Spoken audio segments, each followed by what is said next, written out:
एक जंगल में रानी चिड़िया रहती थी। वो बहुत ही दयालु चिड़िया थी।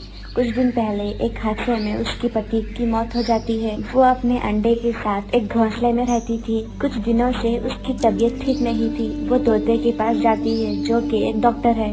तोते भैया, कुछ दिनों से मेरी तबीयत ठीक नहीं है, मुझे आप कोई दवाई दे दो ना।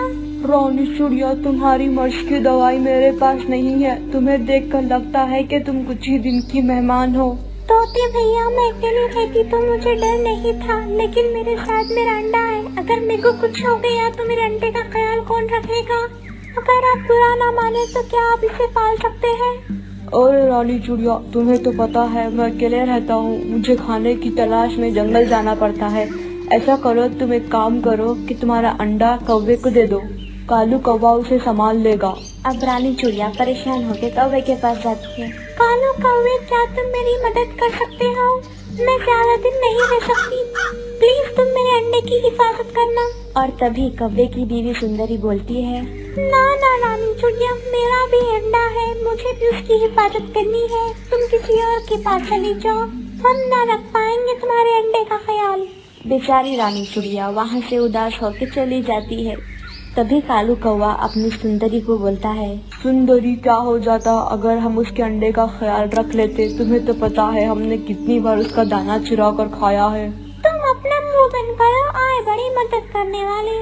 सुंदरी, जरी तो मेरी इज्जत क्या करो, मैं तुम्हारा पति हूँ, तुम तो जरी भी मेरी कदर नहीं करती।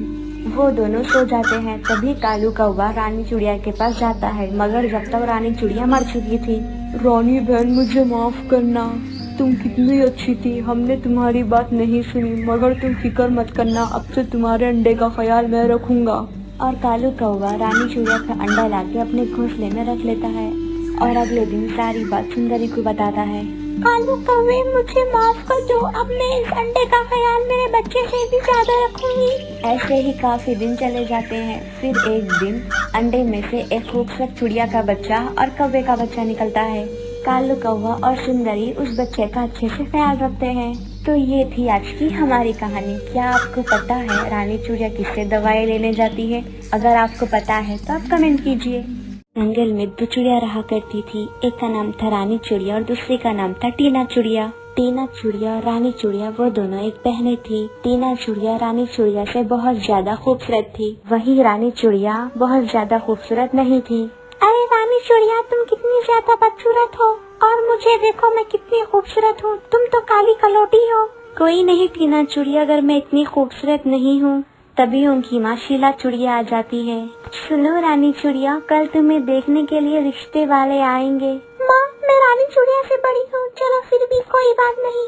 आपको रानी चिड़िया की फिक्र होगी, कौन करेगा इस काली से शादी? टीना चिड़िया ऐसे नहीं बोलती, रानी चिड़िया तुम्हारी बहन है। अगले दिन टीना को देखने के लिए राजू चिड़िया और उसका दोस्त कालू कौवा आता है।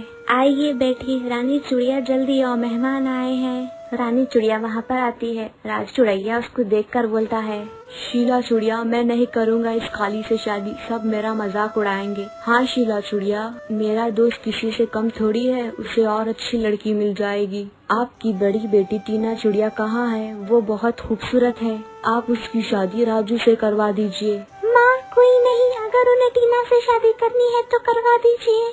अगले दिन टीना चिड़िया और राजू चिड़िया की शादी हो जाती है और टीना चिड़िया रानी चिड़िया से कहती है, देख मेरी तो शादी हो गई है, अब तो तेरी फिक्र करके तेरी शादी कैसे होगी रानी चिड़िया?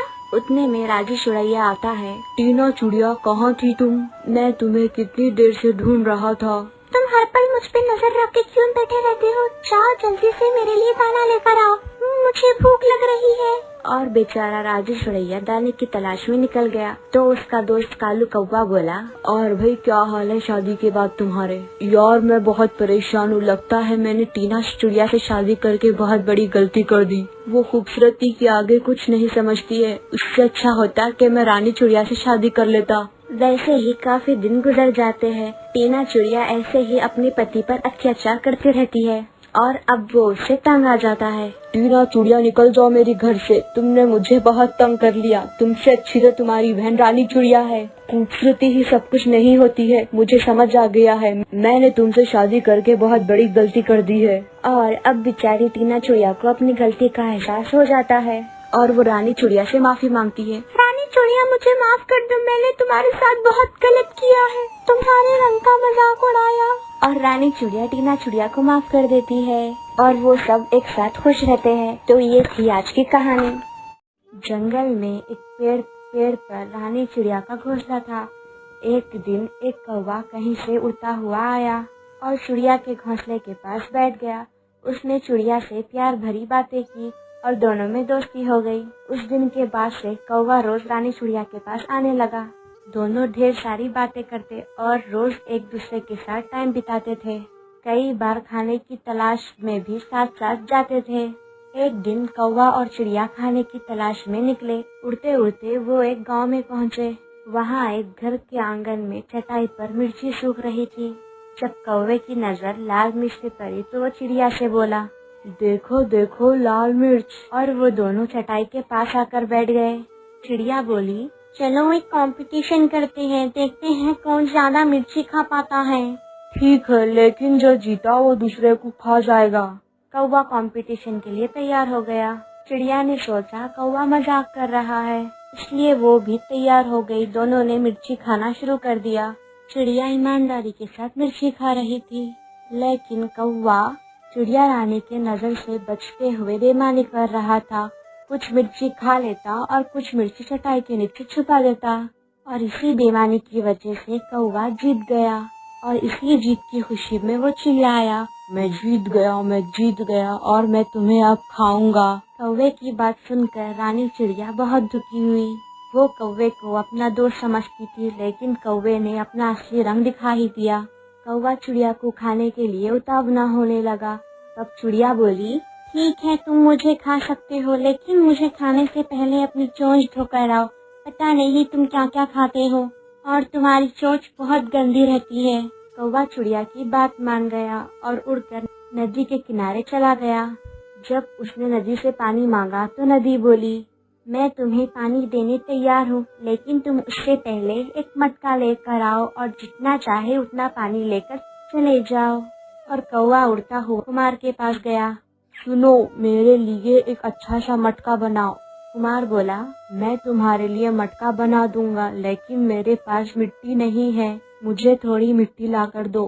कौवा उड़ता हुआ खेत में पहुंचा और अपनी चोंच से मिट्टी खोदने लगा। तब धरती बोली, पूरी दुनिया जानती है तुम अपनी चोंच से कूड़ा कचरा खाते हो।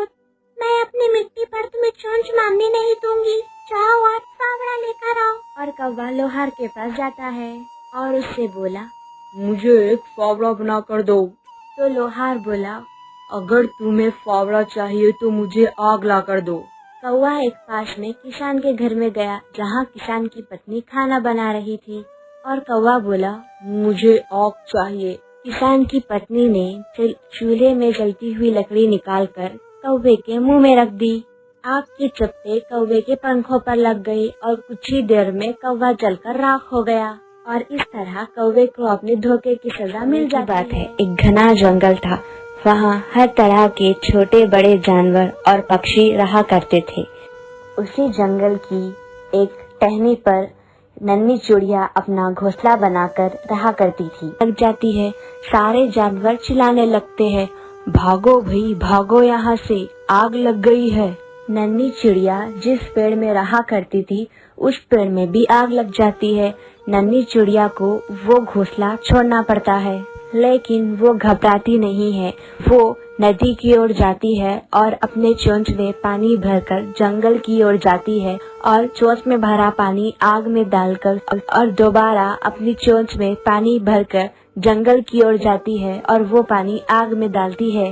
इस तरह नदी से चोंच में पानी भरकर वो आग बुझाने की कोशिश करती है।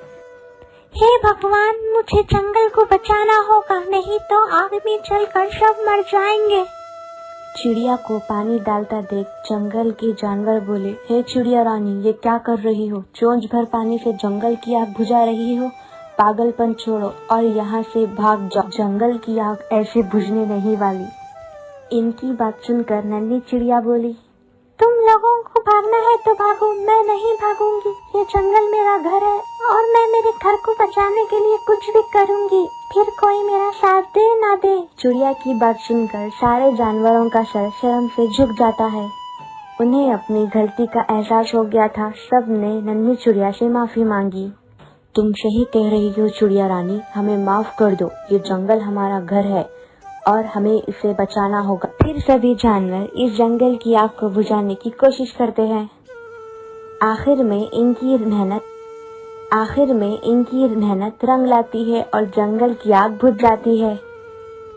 फिर सब चिड़िया रानी से कहते हैं, शुक्रिया चिड़िया रानी, आज तुम्हारी हिम्मत की वजह से ये जंगल बच पाया है। और सभी एक साथ जंगल में खुशी खुशी रहते थे।